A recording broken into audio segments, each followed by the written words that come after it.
রাঁচি ভ্রমণের অন্তিম পর্বে আপনাদের সবাইকে স্বাগত। এর আগের পর্বে দেখিয়েছিলাম বেতলা ফরেস্টে জঙ্গল সাফারি, সাথে কি কি জন্তু দেখতে পেলাম। এই পর্বে থাকছে বেতলা থেকে পত্রাতু ভ্যালি যাওয়ার গল্প। যারা আগের পর্বগুলি দেখেননি তাদেরকে প্লে লিস্ট থেকে আগের পর্বগুলি দেখে নেওয়ার অনুরোধ রইল। এছাড়াও আই বাটনে আগের পর্বগুলির লিঙ্ক পেয়ে যাবেন।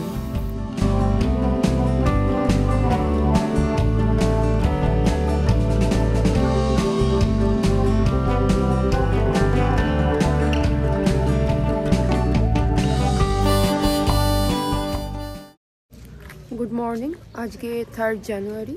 তো আজকে আমাদের এই ট্রিপের শেষ দিন, আর এখন বাজে 8:45।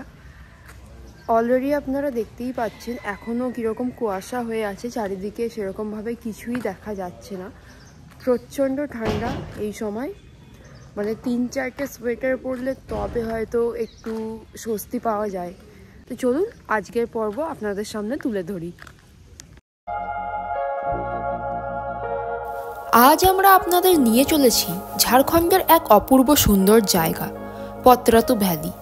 পাহাড়, সবুজ বন আর ঘন মেঘে ঢাকা প্রকৃতির এক স্বর্গরাজ্য। চলুন ঘুরে দেখা যাক।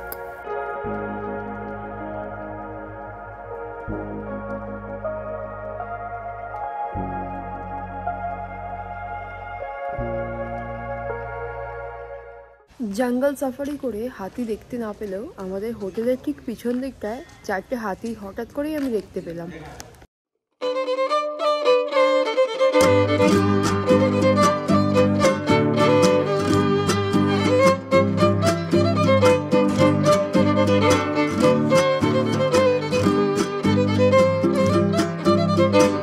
পালামাও ফোর্ট, যেটা 1600 শতকের মাঝামাঝি সময়ে নির্মিত হয়েছিল। তো এখন এসে পৌঁছলাম পালামাও ফোর্টে। অনেকদিন পর আবার একটা ফোর্ট দেখতে পেলাম। এটা শুধুই একটা দুর্গ নয়, এক সময় এটা ছিল রণক্ষেত্র, যেখানে নানান যুদ্ধ, সংগ্রাম ও রাজনীতির ইতিহাস লুকিয়ে রয়েছে। এই দুর্গটির নির্মাণকালে, বিশেষ করে মুঘল সম্রাট আকবরের সময়, একে শাসন ও নিরাপত্তার কেন্দ্র হিসেবে ব্যবহার করা হতো। সত্যি, আজকের দিনেও পালামাও কেল্লার বিশাল প্রাচীর এবং মাটির অবশেষ আমাদের মনে করিয়ে দেয় অতীতের গৌরবের কথা। যদিও এই দুর্গটি এখন বেশ কিছুটাই ধ্বংসপ্রাপ্ত, তবুও এর সৌন্দর্য এবং ঐতিহাসিক গুরুত্ব আজও অটুট।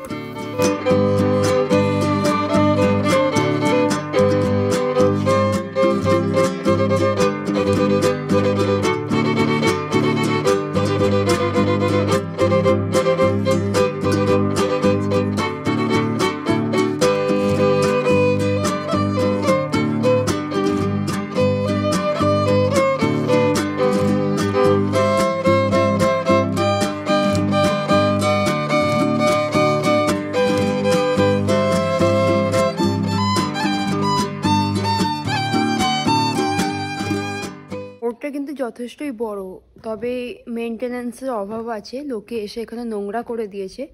তো একটা জায়গায় মেনটেন্যান্সের জন্য চার্জ নিচ্ছে, কিন্তু কোনো মেনটেন্যান্সই নেই, এরা মেনটেন্যান্সই করে না। অ্যাক্সিডেন্ট হয়েছে, বাসের অবস্থা দেখুন, এখানে নেই কেউ বেঁচে, পুরো সামনের শেষ শেষ একদম শেষ অবস্থা।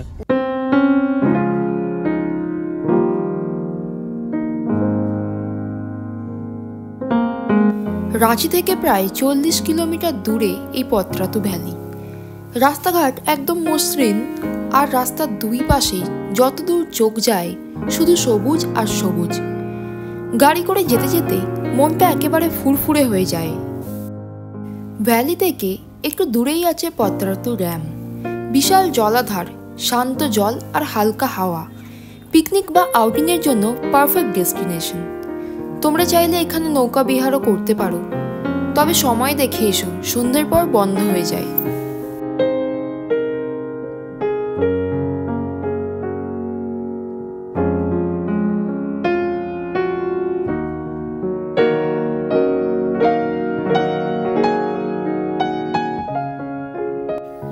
এটা পত্রাতু ভ্যালির মেন ভিউ পয়েন্ট।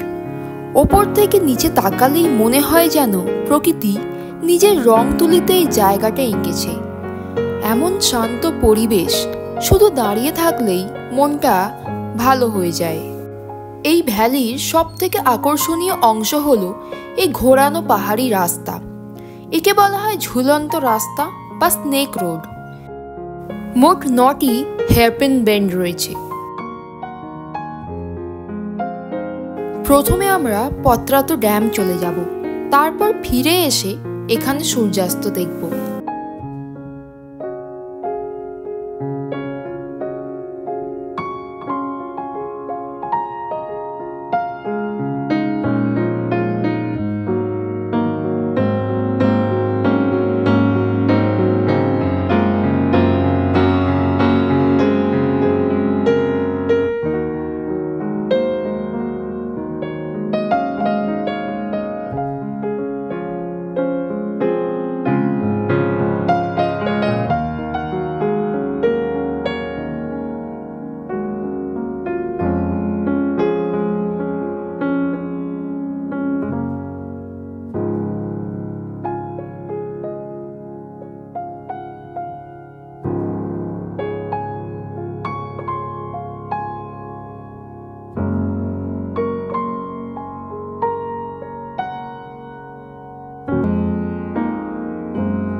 কেমন লাগছে? খুব সুন্দর লাগছে, ভেরি নাইস।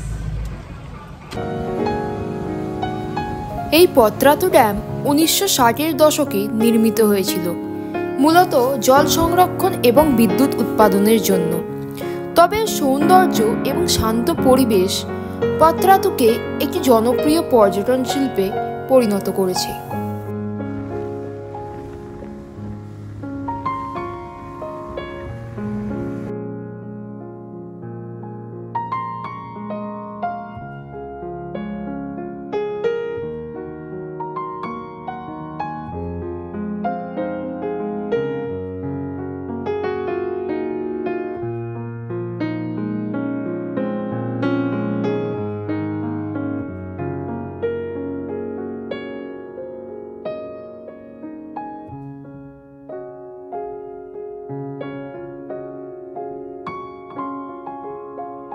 এখন চলে এলাম পত্রাতু ভ্যালিতে। এখান থেকে আজকে সানসেটটা দেখবো, দেখি কেমন লাগে।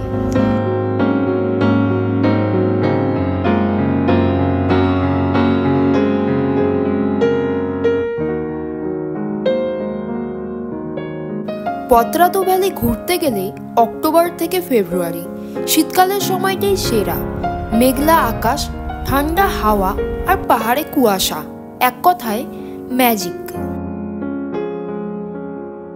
যারা ফটোগ্রাফি বা ইনস্টাগ্রামের জন্য ভালো কন্টেন্ট খুঁজছেন তাদের জন্য এটা হিডেন জেম। প্রতিটা মোড়, প্রতিটা ব্যাকগ্রাউন্ড যেন এক একটা ফ্রেম। পাহাড়ের একটা আলাদা ভাষা আছে, সেটা কানে শোনা যায় না, মন দিয়ে বুঝতে হয়। পত্রাতু ভ্যালি আমাকে শিখিয়েছে প্রকৃতির কাছে গেলে সব ক্লান্তি গায়েব হয়ে যায়। এই ছিল পত্রাতু ভ্যালির ছোট্ট একটা ভ্রমণ পর্ব। যদি তোমাদের ভালো লেগে থাকে তাহলে লাইক দিও, কমেন্ট করে জানাও তোমরা কেমন জায়গা দেখতে চাও, আর অবশ্যই সাবস্ক্রাইব করতে ভুলো না। দেখা হবে পরের ব্লগে নতুন জায়গা, নতুন গল্প নিয়ে।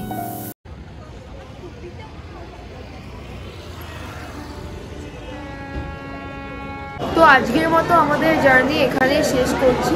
দেখা হচ্ছে আবার পরবর্তী কোনো একটি সিরিজে। ততদিন ভালো থাকবেন, সুস্থ থাকবেন, আর চ্যানেলটি লাইক, সাবস্ক্রাইব অ্যান্ড শেয়ার করতে ভুলবেন না।